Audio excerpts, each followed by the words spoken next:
prvej generácii cirkvi Ježiša Krista. Že je to taký, že sa nesústredíme na jeden text, že nehlbáme v jednom texte, ale je to taký pohľad na celý život. Alebo celý ten záznam, ktorý máme o prvej cirkvi Ježiša Krista. A niekedy mi to tak keby trošku chýba, že pozrieme sa priamo na nejaký konkrétny text a ten rozoberáme. Ale myslím si, že aj takýto prístup je potrebný a určite nám dá viac, ak si sami doma čítame tie napríklad skutky svätých apoštolov. Keď potom na tomto mieste hovoríme, alebo ten, čo káže, hovorí o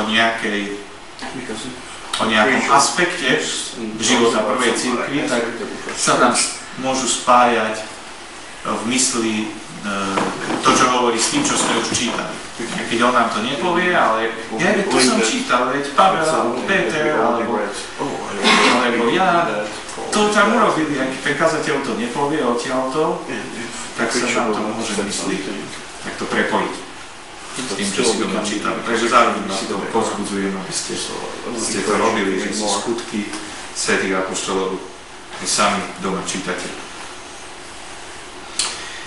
Posledné dve témy, ktoré sme mali, prvá bola o zvesti, čo prvá cirkev zvestovala, druhá bola o apologetike, teda ako svoju vieru bránila, ako za svoju vieru, teda za evanjelium argumentovala, ako presviečala ľudí o evanjeliu. Asi sa zhodneme v tom, že toto sú jedny z najdôležitejších vecí pre šírenie evanjelia. Pozeráme sa na prvú generáciu cirkvi Ježiša Krista aj preto, lebo nás zaujalo, že za 30 rokov sa evanjelium tak enormne rozšírilo po celej rímskej ríši. Určite tam veľkú rolu hralo to, že o čom zvestovali, aké argumenty používali, akým spôsobom presviečali ľudí. Ale asi sa shodneme na tom, že dôležité sú aj metódy. Možno nie až tak dôležité ako zvesť a argumenty, ale dôležité sú aj metódy, spôsoby, prostriedky, priestor, ktorý zvestujeme evanjelium. Tak sa dneska na toto pozrieme.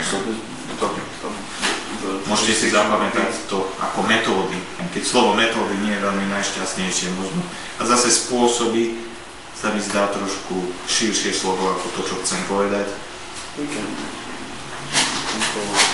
Môžete si pracovnú verziu zapamätať, pracovný názov metódy. A keď si to spomeniete, tak možno si spomeniete na tie veci, o ktorých dneska tu budeme hovoriť. Možno sa vám nebude zdať, že každá tá vec je metóda, ale aspoň to slovo metóda pomôže nám spomenúť si na tie veci. Prvá vec, domácnosť. V prvej cirkvi bola domácnosť najrozhodujúcejším miestom pre šírenie evanjelia.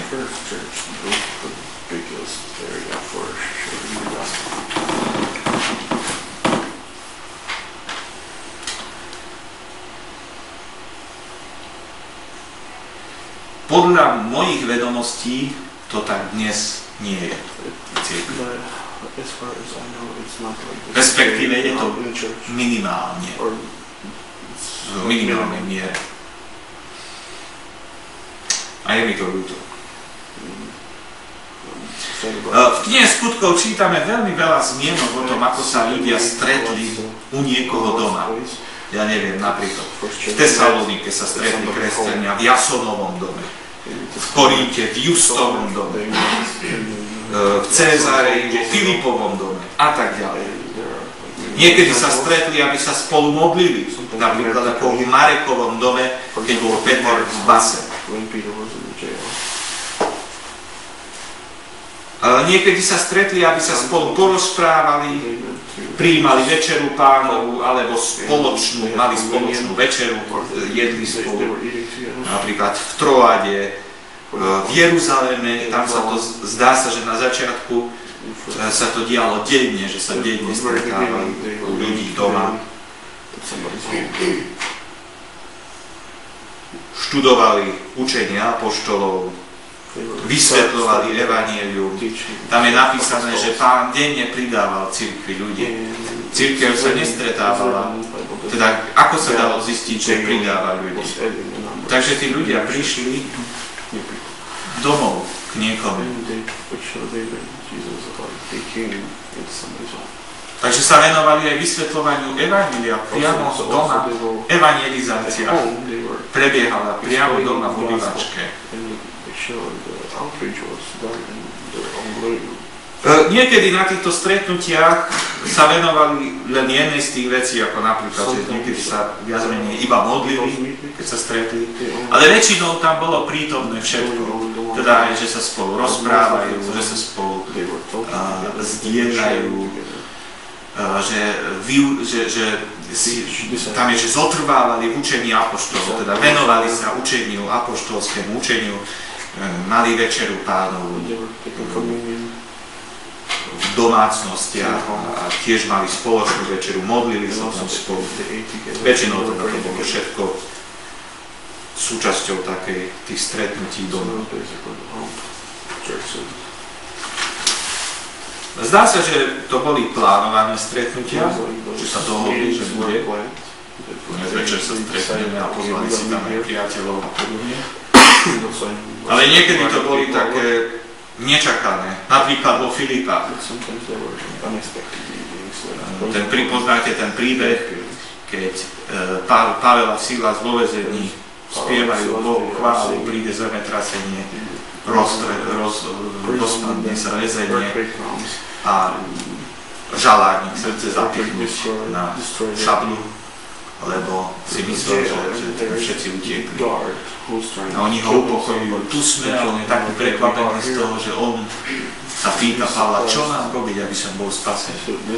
Tam je napísané, že keď Pavel prišiel do jeho domu, tak ten dom, tam bolo plno ľudí, ktorí prijali, teda ktorí počúvali evanjelium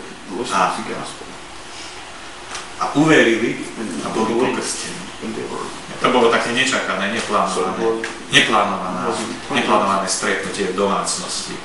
Alebo tiež známy príbeh Kornélius, ten stotník, keď Peter prišiel k nemu domov na návštevu, jeho dom bol plný ľudí, on si pozval príbuzných a priateľov, ktorí tam čakali na Petra. Boli zvedaví, chceli počuť evanjelium Ježiša Krista.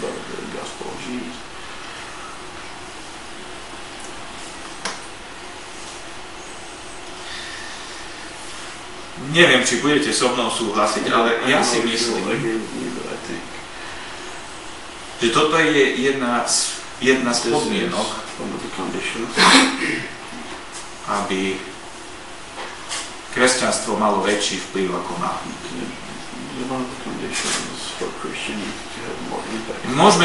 Môžeme mať takú túžbu, že túžim, aby tak sa šírilo kresťanstvo ako v prvom storočí. Doba je iná, tak ďalej, väčšina ľudí, kresťanmi sa, teda považujú sa za kresťanov a tak ďalej. Ale stále je pravda, že aj mnohí z tých, čo si hovoria, že sú kresťania, v skutočnosti kresťanmi nie sú len podľa mena. Stále je veľa neznovu rodených ľudí. A keď máme túžbu, aby sa prudko veľmi šírilo evanjelium, musíme byť ochotní